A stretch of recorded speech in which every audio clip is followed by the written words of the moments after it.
తప్పు చేసినాక శిక్ష అనుభవించాల్సిందే. మంచి చెడ్డ ఏమన్నా ఉంటే ముందే ఆలోచన చేసుకోవాలి. చేతులు కాళ్ళాక ఆకులు పట్టుకుంటే ఏమొస్తుంది? మనోళ్ళు కొట్టిన దెబ్బకు పాకిస్తాన్ వాళ్ళకు సుక్కలు కనిపిస్తున్నాయి. ఇప్పుడు సింధు నది నీళ్లు బంద్ పెట్టేటాళ్లకు పాలి దేశం గొంతెండుతున్నది. చూస్తా ఎడార్ లెక్క మారుతుంది అని అంటుర్రు. మీదికెంచి మనోళ్ళు తగ్గేదేలే అంటుర్రు. చూడుర్రి. అందంగా ఉన్నదని కుక్కకు బదులు నక్కను పెంచుకుంటే అది సందు చూసి పిక్క పట్టుకొని పీకిందట. ఇట్లనే తయారైంది ఇప్పుడు పాకిస్తాన్ వాళ్ళ కథ. ఉగ్రవాదులతోని దోస్తాని చేసి వాళ్ళను పంజం కోళ్ళను సాధినట్టు సాదుకున్నారు. ఇప్పుడు వాళ్ళు చేయబట్టి ఆగమవుతుండ్రు. మనోళ్ళు సింధు నది మీద ఉన్న ప్రాజెక్టుల గేట్లు బంద్ పెట్టడాలకు ఇప్పుడు గిల్లగిల్ల దండలాడుతున్నారు పాలి దేశపోళ్ళు.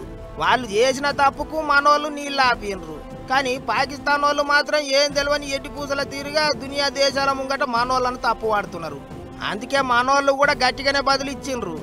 ఏదో పోని బతుకుతారని 65 ఏళ్ల కింద సింధు నది నీళ్ళు ఇస్తామని ఒప్పందం చేసుకున్నారట మన సర్కారు వాళ్ళు.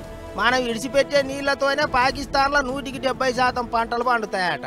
ఆ గురాతం కూడా లేకుండా వాళ్ళు మన మీదకే తుపాకులు ఎక్కువ పెడుతున్నారు. అందుకే ఉగ్రవాదులను తరిమి కొట్టేదాకా సింధు నది నీళ్ల గురించి మాట్లాడొద్దు, ఇచ్చే ముచ్చట్నే లేదని కుండబద్దలు కొట్టినరట మనోళ్ళు. ఇగిదిట్లుంటే అటు పాకిస్తాన్ లీడర్లు పాగలవుతున్నారట. సింధు నది నీళ్లు గిటి ఇడవకపోతే ఇక దేశం అంతా ఎడారి లెక్క తయారైతుంది, పబ్లిక్ కు తిన్నింకే కూడు కూడా దొరకదు అన్నట్టు ఏడుస్తున్నారట. ఎలుక బాధకు ఇల్లుకు సిచ్చి పెట్టుకున్నట్టు గా ఉగ్రవాదుల కొరకు దేశాన్ని నాశనం చేసుకుంటారు పాకిస్తాన్ వాళ్ళు.